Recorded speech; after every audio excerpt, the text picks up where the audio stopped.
Hi everyone, this is Ben Chai, the Doctor Who of Business, saying, saying hi. I mean, that's what you do when you're speaking to people. So hi!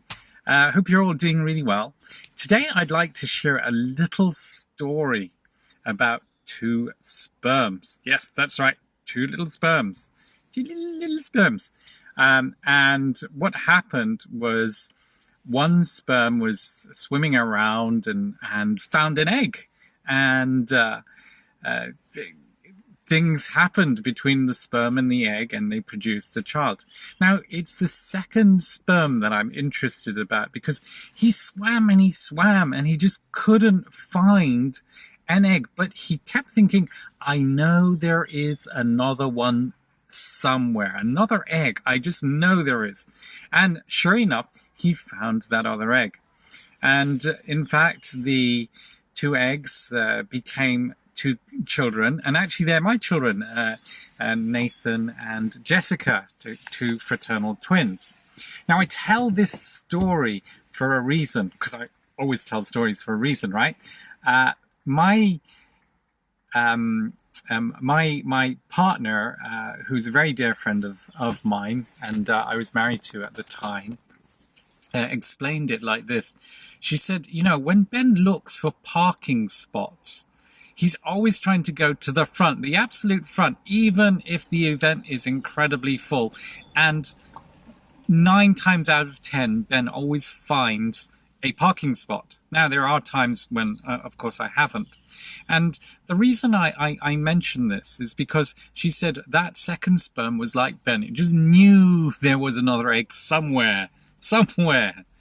And abundant thinking really is like that. It doesn't, abundant thinking just knows. It knows that there is something there for you, whatever that might be. It doesn't always work out, as we saw, that I don't always get parking spaces right at the front. But, you know, it's kind of like a trick in my head. I seriously believe I'm an incredibly lucky person. That doesn't mean that I haven't had my own trials and tribulations, but overall, in my head, and this is what I want to get to, it's an abundant thinking. Now, the story could have been the complete opposite. The second sperm found that the first one had an egg, and he could just give up. There's no egg around here, no other eggs. Or I could say there's no parking spots. And when you're using abundant thinking, you just have an abundance of whatever it is that is in your life. You just believe it. This is why I have a real problem actually with people who say you have to get up really early or else there's no opportunities, or if you don't rush to this event or that event, you'll lose an opportunity, because that is not abundant thinking. Abundant thinking says there are tons of opportunities, and more than that, there's tons of opportunities for everybody. So how does this work in a depressed environment? And by depressed, I mean when, for example, the economy is bad and there's only a certain number of jobs for people. How can everyone have abundant thinking in, for example, that scenario? And this is something that I've been really thinking about, because obviously I've had jobs in depressed times, and I've had work and I've had contracts, whereas other people haven't. Now, is it my thinking that's created those jobs and so on, or is it something else?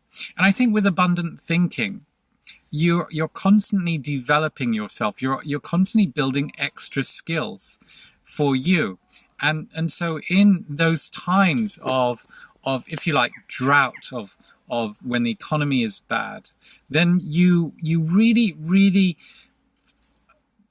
have made yourself, because you've got so many different skill sets, you've made yourself almost indispensable. That doesn't mean that I haven't. I've always had jobs or contracts, but it means that I'm like, it's very difficult for people to not employ me, if you see what I mean. And this is that abundant thinking happening again.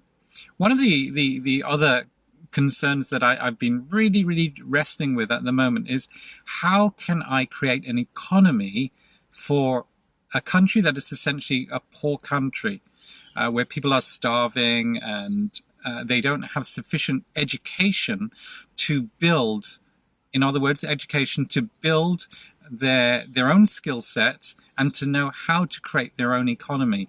And how does abundant thinking work in that environment?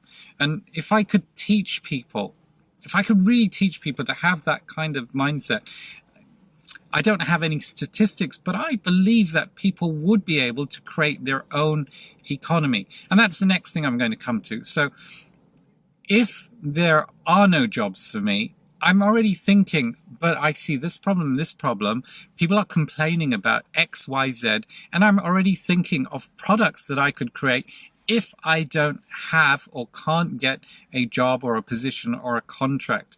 And again, abundant thinking is saying that there's opportunities everywhere. And so it's just really tricking your mind to see those opportunities so that you can always have abundance in that area. Scarcity mindset says there's no jobs, I'm going to stay at home, and maybe when the economy picks up, I will find a job.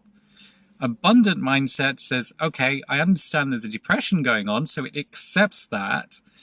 I am going to look for other opportunities and use the time to build extra skill sets for myself so that in the future I'll be incredibly employable, or I can build my own economy. The same thing with relationships.